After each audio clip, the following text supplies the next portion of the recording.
All right. Looks like we're getting a trilogy out of this series because, wow, it's been a crazy 24 hours, I guess, 48 hours.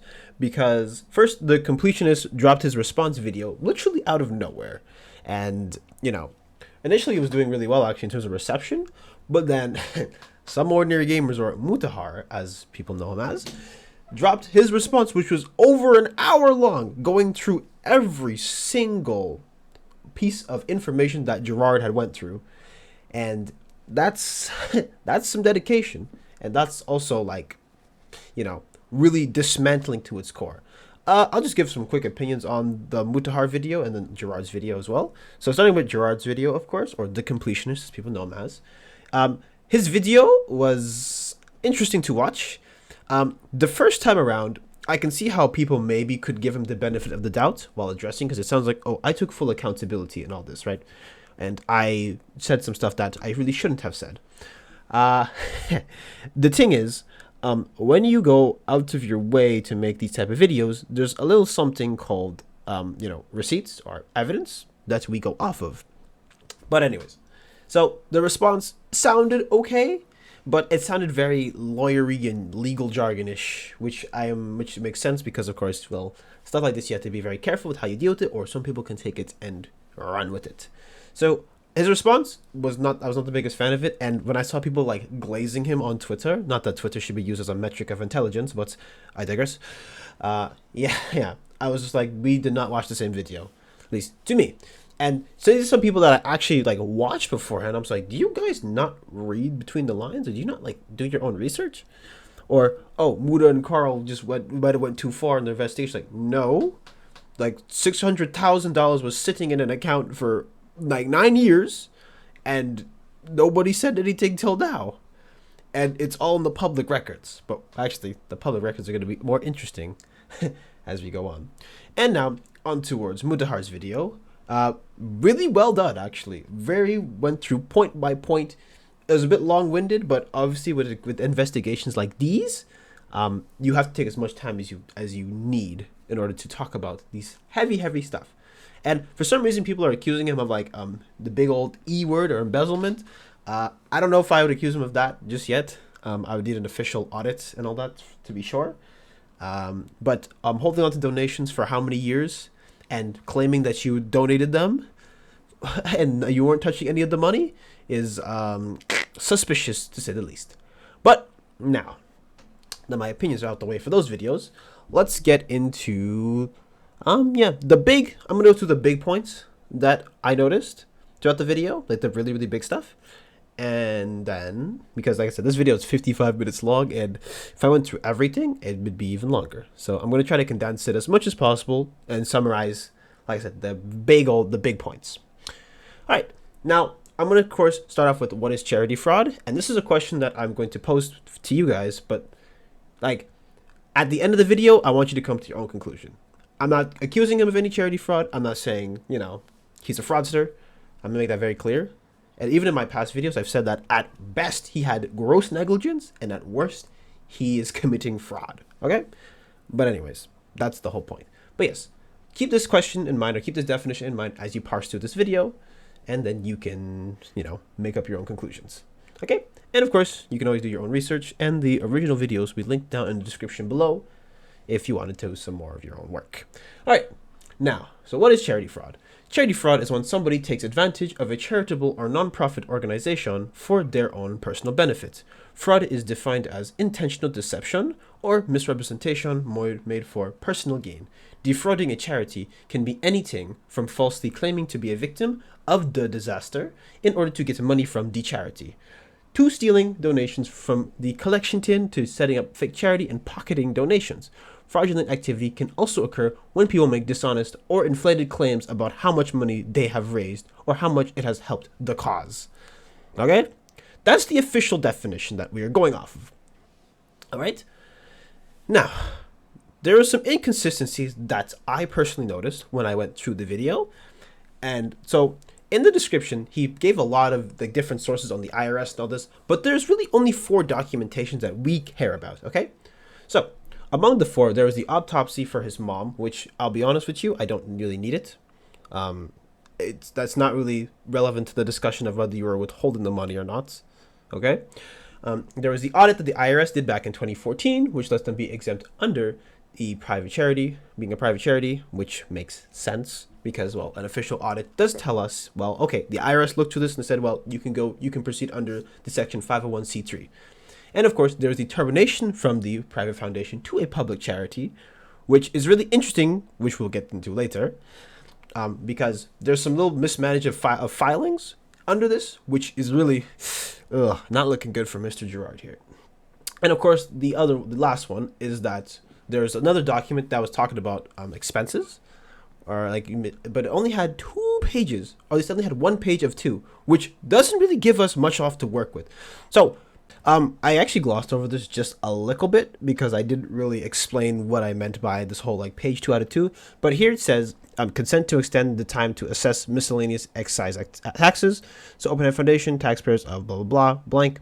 And the Commissioner of Internal Revenue consent to agree with the following: the amount of liability for Chapter 42 excise tax imposed on the taxpayers by Section 49040 to 4945 of the Internal Revenue Code due to the period January 1st, 2016 through December 31st, 2020, which is, of course, the termination period.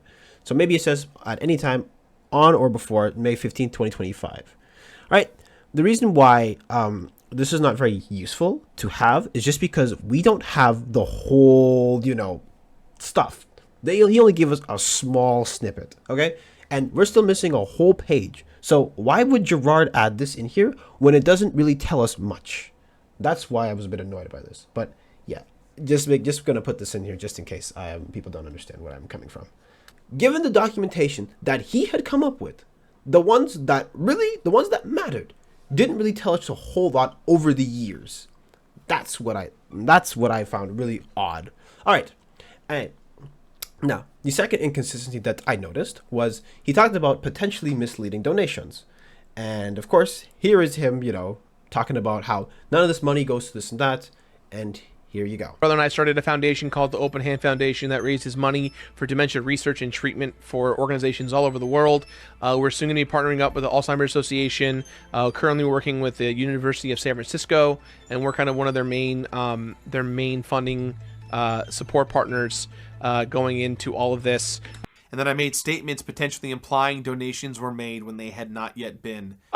All bits, all donations, all super chats, all YouTube memberships, basically anything that's tied to donating or subscribing in a financial way to us is going to charity. We're not touching any of it. It's all going for a good cause. We're going to have a great weekend. We have a lot of games. And then I made statements potentially implying donations were made when they had not yet been. All the money goes to the Open Hand Foundation, an organization that we started in honor of my mom, and all that money goes to dementia research. We don't touch any of it. We just work with the people who do need the money, and we help them do their thing. As you have heard here, at first listen, he said potentially misleading donations, okay? Now, in the clips that he has said where none of this money is being touched, in his response video, he said that some of the donations had to go towards expenses towards Indieland, which, in regardless of that, he said he was not touching any of it. Does that make any sense to you? So why should I trust somebody like this, who literally said on record that all of it goes towards the Open Hand Foundation, it all goes to charity, and then, oh no, it turns out we have to pay some expenses? Why is there a lack of transparency about this? I'm sure you would have still gotten whatever you needed and all the money you needed just to do that. Just to pay for your events. But you have to be honest, because this literally is not looking good for you, man. Like, how can you tell people that we're not touching any of the money, it's all going to charity, it's going to a good cause, but then, in your response, how many months later, it turns out, oh wait, we actually have to pay some expenses. Well, no shit, every business has to pay for expenses. Duh. Is that like rocket science to you? It doesn't make sense to me. Like, it just comes across as like super dishonest, even though he's all legally technically in the right, where he's like, oh, you're allowed to, make out the whole money in the account. You didn't tell people that. Nobody knew about it. So how would we know about this if you didn't say anything? As a matter of fact, if it wasn't for the 2 people who were investigating this, you probably would have maybe kept the money still, because it wasn't until they mentioned it or it was brought up to everybody else's attention that, wait, your money's not being moved. Your public statements are saying this is not being moved. And these are all public records that you gave to the IRS. So, looks crazy to me. And now, onto the third inconsistency, which is arguably the one that bothered me the most, and you'll see why in a second, is that when he broke down his expenses throughout like 2023 and all that, even though technically 2023, I don't know when their fiscal year ends, basically like that's when their business year is. I don't know when Indie Lands or the Open Hands Foundation's year goes on, like their fiscal year ends, but 2023 isn't over yet, so we don't have all the information. But anyways, in his breakdown of his expenses, there was no bank statements. It was all his own word. And I actually sat down and calculated all the stuff, which by his words, okay, I can say that from what he said with the private donor and all this stuff with the golf tournament, it all added up to the number that he mentioned. Now let me walk you through the finances. Revenue sources for the foundation include direct and indirect public support, the golf fundraiser revenue, and IndieLand revenue. The foundation's expenses include costs for the golf fundraiser and IndieLand, operational costs, and various fees, totaling for $178,951.17 worth of expenses over the last 9 years. It's also factually inaccurate that all the money the foundation received in 2023 is unaccounted for. For starters, the Tiltify campaign for IndieLand raised just over $64,315.95. After platform and processing fees, we received $61,303.33 from PayPal and Tiltify's credit card processor Stripe. Adding the $15,000 sponsorship donation to the initial estimate income for IndieLand 2023 equates to $76,303.33. Okay, but that's just his word. So unless I see a physical statement or anything tangible, I don't really care about what your expenses were, because that's not enough to go off of, because all we have right now is the public records that the Open Hand Foundation filed under, which is exactly why I'm just like, this doesn't make sense, or nothing is like adding up, okay? And even here, in some ordinary gamer's video, he literally shows an accountant talking about this. And the accountant says, this does not look good, okay? This does not add up. We believe we're done with selfish intent. They have directly jeopardized the safety of me, my staff, and my family, and that is not okay. I want to reiterate and specifically address that both the foundation and I have been accused of forgery, embezzlement, and charity fraud. The allegations imply the foundation forged tax returns because they weren't physical signatures on them when we e-filed them, or that we altered numbers to hide income or expenses. That holds weight, though. That part, the underreporting part, is there, like, the math didn't math. That was proven. The math did not math for the prior years. I'm not talking about this year, because this year isn't finished. The return isn't filed yet for 23, because 23 is not over. We're talking about prior years. The math for prior years doesn't math based on reasonable assumptions made by calculating the price per admission for the golf tournament with related, like they showed the banner, and it was like the diamond level supporters or whatever, which we know cost X amount of dollars. There were this many of them, and like a fourth grader could have done the math and realized there's money missing. So why should we take his word instead of, someone who's professionally doing this, or someone who took the time to investigate and, by the way, respond to you for over an hour? That's what I find distasteful as hell. All right, and now, all right. So this is something that Mudahar also pointed out in his video, which is really important, and it actually is under like the public filings of the Open Hand Foundation, which is rather inconsistent. So here I have the letter of termination of the under public-private foundation, and here we're gonna go into the most important parts. So look here, it says in a 60-month period, it begins on January 1st, 2016, and it ends on January 31st, 2020. Okay, so we're just gonna read a bit of the letter, and I'll have the letter here for you guys up if you want to read it yourselves. Just do a little pause. So you intend to operate as a public charity described in IRC section 509A2 during the 60-month period. Based on your proposed activities and supports, we agree you can terminate your private foundation status and will treat you as a public charity described in that section for the 60-month advance ruling period. All right? So the IRS is basically telling them you can operate under a public charity and switch over from being a private foundation. All right. Now, you're required to file Form 990-PF, Return of Private Foundation, or Section 4947, Trust treated as a private foundation until you complete your 60-month termination and are classified as a public charity. Okay? Now, this will all come in handy in 1 second. But of course, you got to look at who qualifies for this and what exactly the 990 is for. And of course, 990-PF is for the private foundations, as you guys know, which I'll have up on the screen for you here.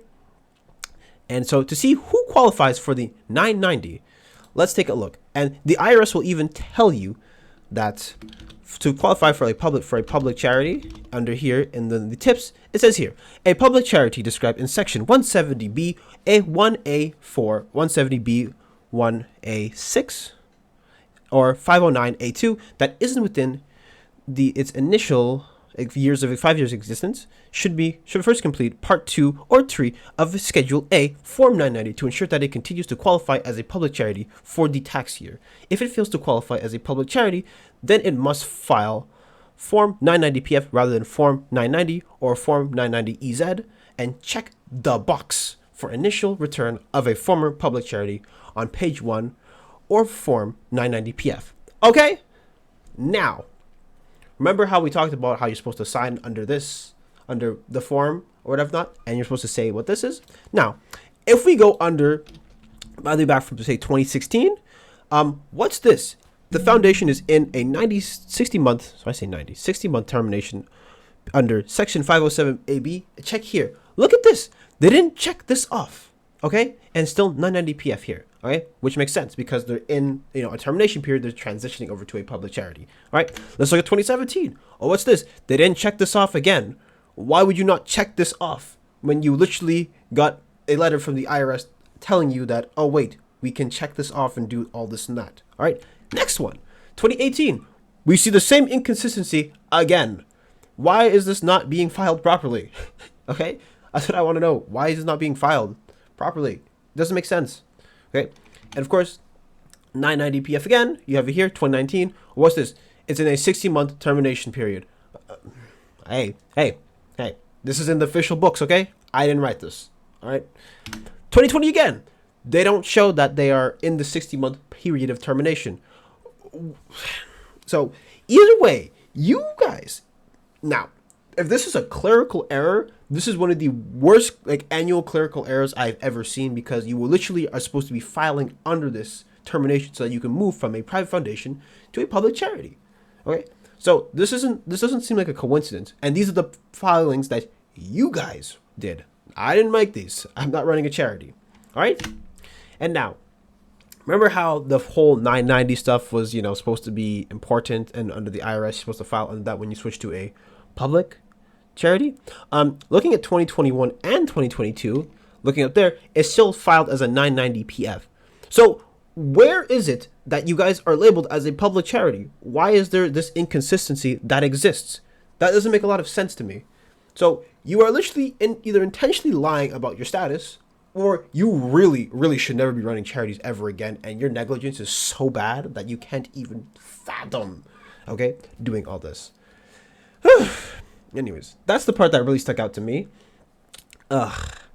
And the final part that really stuck out, which is going to be the most interesting for you guys, is actually why the money got moved in the first place, okay? Or one of the big factors. And it turns out that in the Discord call, which was provided by Some Ordinary Gamers, Gerard actually mentioned that these two, Carl and Mudahar, investigating their, stuff is one of the big reasons why it got moved. Not because, we couldn't find benefactors. Gerard refers to us in that call, and this is a clip you've never heard yet, where he refers that we were one of the primary reasons the money needed to be moved and why they were looking at moving the money as quick as they did. You don't believe me, right? I have a receipt right here. Listen to it. Yeah, that makes sense. So as of now, the money, as far as your understanding, that $660,000 roughly is still sitting in your that charity account, waiting for a benefactor at the right time. I mean, as of this week, we've been having conversations about moving it as early as today or tomorrow, just because the pressure I got from you guys, if I'm being quite honest.